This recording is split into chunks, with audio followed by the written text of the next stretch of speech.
Махмуд Али Калиматов проверил ход проведения выборов на участках 709, 710 в сельском поселении Алиют, 707 в Сурхаки, 721, 723 в Икажево, 608, 611 и 617 в Назрани, 711 в Кантышево, 715, 716 в Далаково, а также 301 в Магасе. На каждом участке глава республики акцентировал особое внимание на соблюдении мер безопасности в связи с пандемией коронавируса.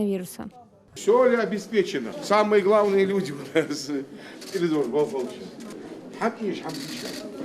Я только за это, чтобы вы понимали.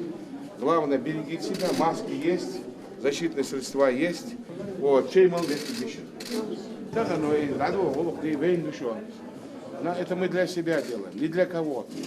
Поэтому я знаю, что вы справитесь. Руководитель субъекта не сомневается, что жители Ингушетии придут отдать свои голоса. То, что люди будут голосовать, я в этом убежден, потому что голос каждого важен для нашей республики. Детские сады, школы, больницы – все то, что необходимо для развития нашего региона, зависит от количества и качества выборов, дополнил Махмуд Али Калиматов.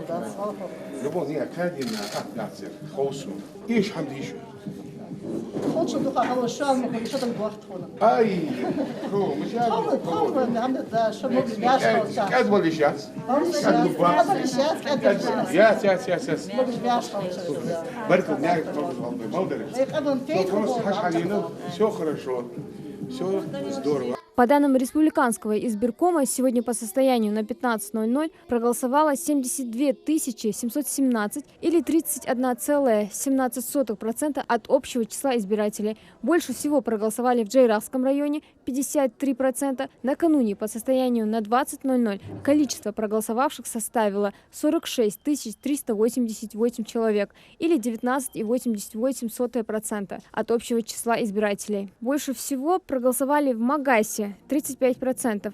Напомним, общая численность избирателей в Ингушетии по уточненным данным составляет 233 290 человек. Хазид Абриева, Хусейн Гагиев, Новости 24.